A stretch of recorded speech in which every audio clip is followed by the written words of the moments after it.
장대장TV 시청자 여러분 안녕하십니까, 장대장입니다. 자, 최근에 제가 그 전국의 지방 중소도시 이런 아파트 값이 84제곱미터가 10억 넘는 곳이 속출하고 있다. 어떤 곳은 15,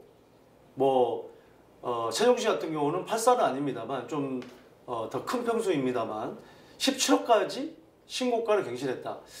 자, 전국적으로 근래 보기 드물게 아주 신고가를 속출하는데, 자, 그러다 보니까 이 서울이 다시 또 싸져 보인다. 다시 또 이 서울 강남권이 신고가를 찍고 있다. 자, 이런 내용입니다. 자, 구체적으로 어떤 내용이고 향후에 이 부동산 시장에 어떤 영향을 미칠지 거기에 대해서 살펴보도록 하겠습니다. 자, 전국 들끓으니 오히려 싸다. 어디가? 강남 아파트 사자 늘었다. 참 그렇습니다. 이 세종시가 막 오르니까 대전이 나중에 그 규제지역으로 편입되긴 했지만, 편입되기 전에는 대전이 이제 규제지역도 아니고 한때, 그러다 보니까 대전으로 또 반사 이익을 갔었고, 그러다 보니까 대전이 오르니까 세종시가 또 상대적으로 이 대전의 이 가격, 이 돈 줄 바에는 세종시로 사겠다. 다시 또 세종시가 오르고, 또 분당 같은 경우도 서울을 옥죄니까 이 풍선 효과가 판교로 왔다가 다시 분당으로 갑니다. 그러다 보니까 이제 규제지역으로 또 분당도 들어가다 보니까 용인으로 가기 시작합니다. 용인을 규제지역으로 조정대상 지역으로 편입을 하니까 잠잠했다가 다시 또 오르기 시작하니까 투기과열지구로 또 몇 개 올리니까 같은 투기과열지구면 또 분당으로 가야겠다. 자, 이런 흐름이 계속 하고 있습니다. 풍선 효과, 역풍선 효과. 자, 이런 흐름인데, 자, 한번 보겠습니다. 도대체 어떤 단지들이 얼마에 거래되고 있는지 한번 보겠습니다. 자, 강남 아파트 최고가 경신 소출. 잠실 엘스 있죠. 엘스와 리센츠가 이렇게 접해 있고, 바로 옆에 또 잠실 주공 5단지. 이제 여기 이제 종합운동장이 바로 삼성동과 이 연결해서 코엑스랑 또 현대자동차 그룹 이쪽으로 마이스 산업단지, 호텔, 컨벤션 이런 걸 짓는 이런 호재들이 있죠.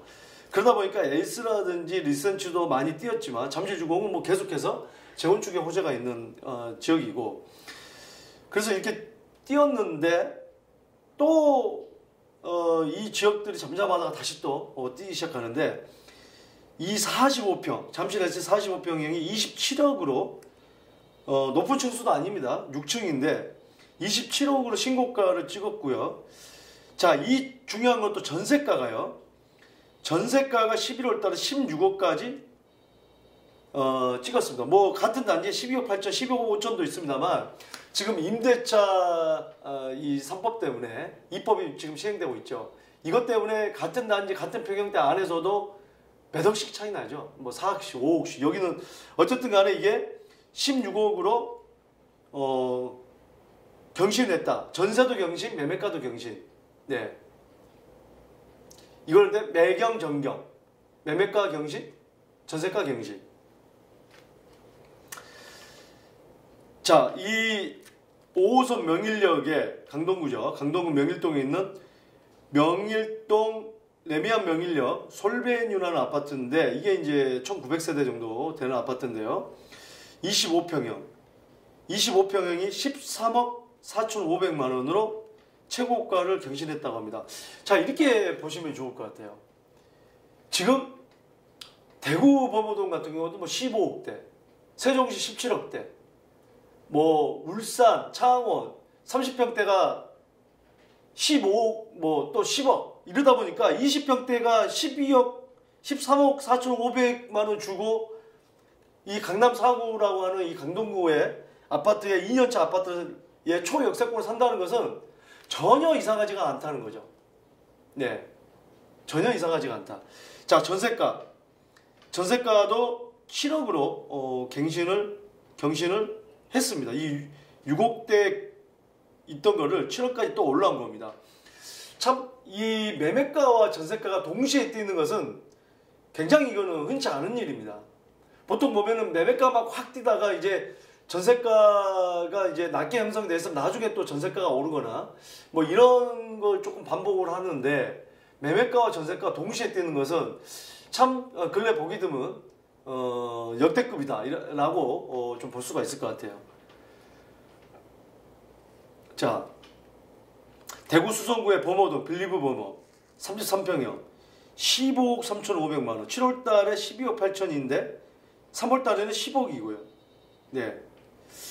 물론 대구 수성구에 있는 범어동은 투기과열지구로 지정이 돼서 이제는 뭐 조정 대상 지역으로 이번에 부산의 5개구가 대구 수성구 그리고 김포까지 같이 지정이 됐습니다만 조정 대상 지역을 거치지 않고 투기과열지구로 바로 격상한 유일한 지역이어서 양도세라든지 양도세 중과라든지 종부세 합산 대상이 아니었던 그런 것 때문에 더 뛰었던 경우가 생겼는데 지금은 이제 상황은 다르긴 하죠. 대구도.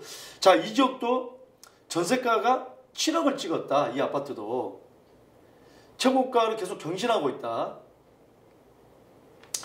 자, 잠실 S의 8호제곱미터 8호형 33평형 이게 이제 11월 달에 22억 7천만 원을 찍었습니다. 22억 7천만 원. 이 전세가가 14억 3천만 원을 이것도 경신을 했습니다. 보통 8억대 뭐 아주 높게 있어봐야 10억 5천인데 14억 3천만 원이라는 이 금액은 15억 5천만 원하고도 비교했을 때 거의 4억이 불과 한두 달 사이에 오른 거기 때문에 굉장히 높게 치솟고 있다. 어쨌든 간에 계약 갱신을 하지 않는 새로운 세입자가 들어와서 지금 시세대로 거래되는 것은 굉장히 전세가 귀하기 때문에 또 높은 가격에도 전세를 계약을 하는 이런 단지 거래 건수가 늘어나고 있다. 계속해서 볼 수가 있을 것 같습니다. 자, 가락동의 헬리오시티 이게 이제 3년 차인 아파트고 한 14,000대 가까이 되는 거죠. 자, 이게 19억 8천 이제는 20억에 육박을 했습니다. 전세가가요 13억입니다. 불과 지금 보시면은 뭐 9억대 7월 달에도 9억 대부분 9억대 형성이 됐었는데 한 번에 거의 4억 가까이가 높게 올라간 부분을 확인할 수가 있고요.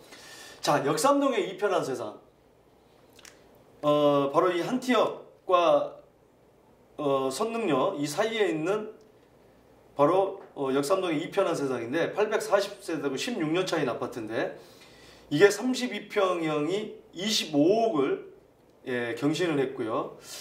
자, 전세가 14억 8천으로 최고가를 경신을 했다는 거죠. 특히 역삼동 같은 경우는 자, 이 삼성동의 현대자동차 그룹이 바로 착공을 하면서 토지거래 허가구역으로 묶였죠. 그게 이제 대치동과 청담동과 잠실동 뭐 이런 지역들이 묶이다 보니까 상대적으로 실거주할 수 있는 매물이 많지 않다 보니까 주변에 바로 옆에 있는 역삼동이라는 이런 아파트들도 바로 풍선 효과를 보고 있다. 자, 우리가 그래서 이 정책에 대한 부분을 잘 이해를 해야 됩니다.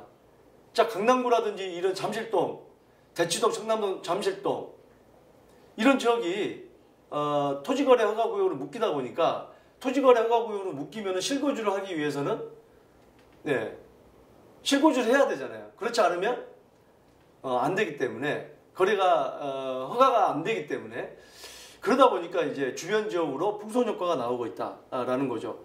지역적인 풍선 효과 또 서울 안에서도 강남 안에서도 그 동에 따라서 이게 이제 정책 때문에 그러는 거예요. 그래서 우리가 여러분들 지금 방송을 보실 때 이런 어떤 저희 방송을 보시면서 계속해서 이거를 숙지를 하셔야 돼요. 아, 이게 풍선 효과고 이게 지역별로도 이럴 수 있고 또 강남 안에서도 또 이렇게 풍선 효과가 나올 수도 있구나. 자, 계속해서 기사를 한번 보겠습니다. 석 달 만에 처음으로 강남 아파트를 사려는 이가 팔려는 이를 역전했다. 자, 사려는 사람이 팔려는 사람보다 많다. 자, 이거를 주택 매수 우위 지수라고 합니다. 매수 우위 지수. 매수 우위 지수가 100이 넘어가면 높다는 거예요. 사려고 하는 사람이 더 많다. 그런데 12월 첫째 주에 104.6. 그러니까 12월 달에는 매수 우위 지수가 높다. 강북 14개 구도, 자, 강남의 11개 구가 104.6이었고요. 강북의 14개 구가 103이었습니다. 자, 그래서 이게 200까지 있는데 100이 넘어가면 매수자 우위다. 자, 매도자 우위는 뭐예요, 그러면? 예. 100 이하가 되면 매도자 우위입니다. 예. 여러분들, 부부싸움한테 주로 어떤 분이 이기십니까? 예. 남편분이 우기시는 거는 남편 우위. 예. 아내분이 부부싸움을 잘 하시는 분은, 예. 이걸 뭐라고 그래요? 마누라 우위? 이거는 이제 남자 입장에서 마누라 우위인 거고, 아내 우위. 예. 아내 우위. 참, 근데 우리 그 부동산에서는 매수자 우위 시장이 되다 보니까 이게 항상 얘기하는 거지만 이 경제라는 것은 결국에는 심리다. 그러면은 어때요? 이거 계속 올라가겠는가? 아니, 떨어질 줄 알았더니 또 올라가겠네. 네. 지방에서 많이 지금 풍선효과가 일어나서 풍선효과가 일어나다 보니까 이 부산 5개구, 대구 수성구, 김포 조정대상지역 묶으니까 어때요? 파주가 또 1억씩 뛰고 또 창원이라든지 울산이라든지 거기에 완전히 이제 말 그대로 정말 투기꾼까지 기세를 가입을 해서 어떻습니까? 지방에 전혀 호재도 없는 지역에 공시가격 1억 이하에 막 사들이기 시작합니다. 수십 채씩. 그거는 좋은 투자는 아니에요. 제가 그 영상을 보시면 알 수가 있습니다. 한강 이남의 매수 우위 지수는 8월 마지막 주 이후 줄곧 100 아래였다. 그러니까 8월 이후에 한강 이남은 매수자 우위 지수가 100 이하였다면 매도자 우위 지수가 높았다. 즉 가격이 내려갈 수 있는 상황이었다. 정부가 부동산 시장 관련 대출 및 세금 규제를 이어간 데다가 서울 및 수도권 전세난으로 전세 회피 수요가 중저가 아파트 매수 수요로 돌아서면서 시장에 관심이 빗겨갔다. 어떻습니까? 서울과 이 수도권의 전세가가 많이 올라가다 보니까 아예 중저가 아파트를 사야겠다. 제가 몇 달 전에 방송을 올려드렸죠.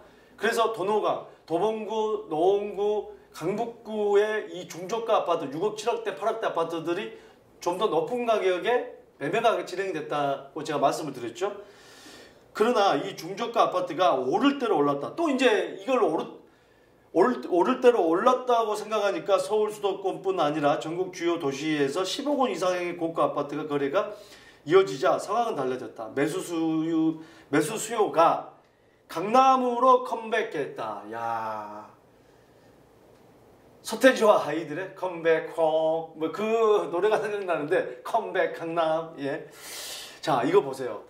무슨 얘기냐면 제가 이게 다 풍선효과, 역풍선효과 얘기를 하는데 강남에 지방에도 15억, 13억짜리인데 세종시도 뭐 11억, 12억, 13억 하는데 이 강남권에 아직도 이거밖에 안 돼? 싸 보이는 겁니다. 심지어 강북까지 중저가 아파트가 오르다 보니까. 근데 여기서 계속 오르다가 이제 어떤 심리가 이건 너무 많이 전국적으로 오른 것 같아서 안 사야 되는데 다시 계속 사고 있다는 것은 많은 분들이 집값이 잡힐 것 같지는 않다는 느낌이 많이 드는 거예요. 그러다 보니까 그러면은 내가 좀 여유가 있는 분들, 뭐 대출을 받던 뭐 어떤 상황이건 간에 그런 분들은 이참에 그러면 강남을 사야겠다. 예, 그겁니다. 그러다 보니까 다시 강남부터 또 시작을 하는 거예요. 자, 그래서 이 차라리 강남이 이 싸다라는 게 나오는 겁니다. 자, 이 보세요. 전세난에 5% 상한제. 5%가 뭡니까? 예, 전월세 상한제죠. 5% 이상 못 올리는 이 상한율도 집주인 우위가 돼버렸다. 결국에는요,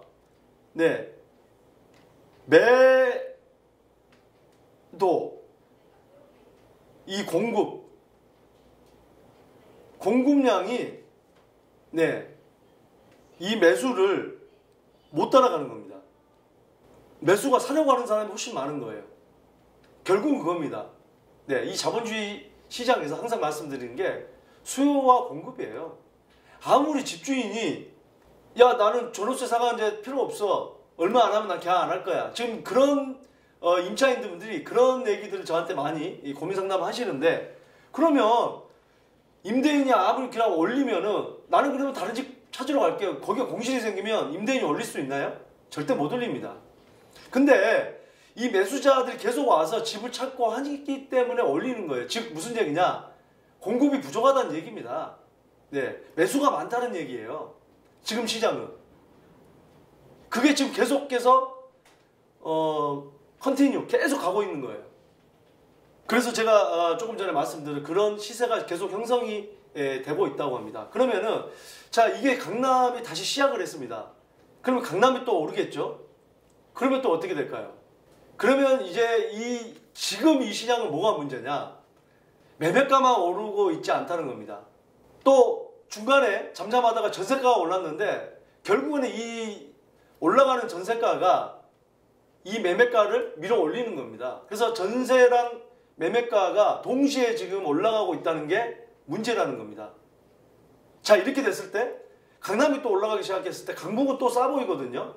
그러면은 이 전세난이 계속된다고 한다면 이 전세 수요는 또 강북의 수요로 갈 수 있습니다. 이 강북의 수요는 또 경기권으로 갈 수가 있습니다. 이 경기권은 또 지방으로 흘러 들어갈 수 있습니다. 이 풍선 효과가. 자, 그래서 결국에는 이 재건축과 재개발을 활성화시키지 않고 이 중심권에 이 새로운 아파트를 원하는 많은 분들에게 공급을 계속해서 하지 않는다고 한다면 이 새로운 대책, 과연 이 대책을 가지고 현재의 부동산 시장을 안정화시킬 수 있느냐 하는데 물음표를 던질 수밖에 없는 것입니다.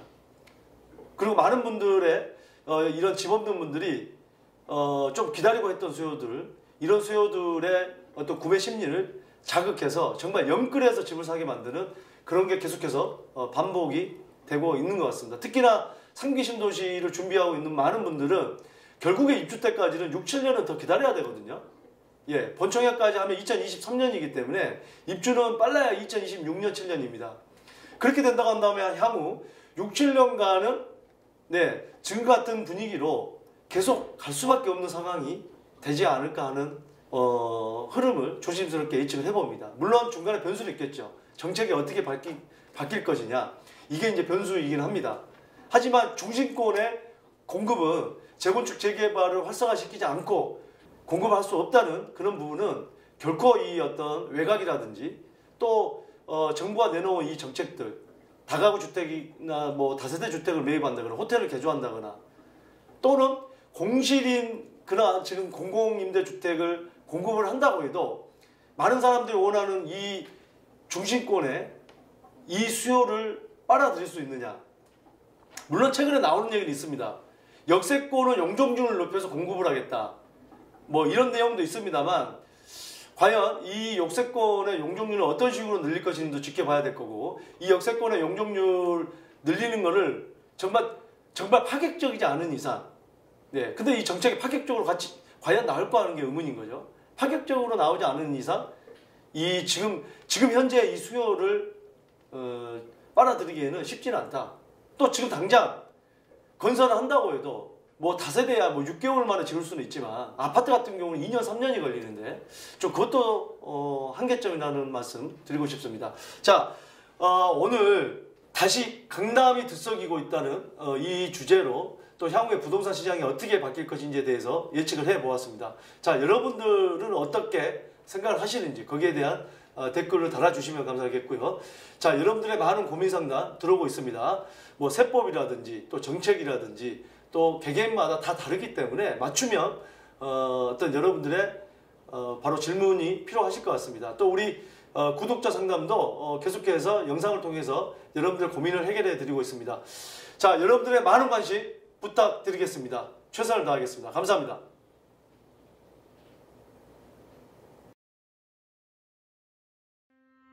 자, 둘 중에 시청자님께서는 어느 쪽에 더 끌리신가요? 그래도 이쪽이 조금 더 유리할 것으로 보여집니다.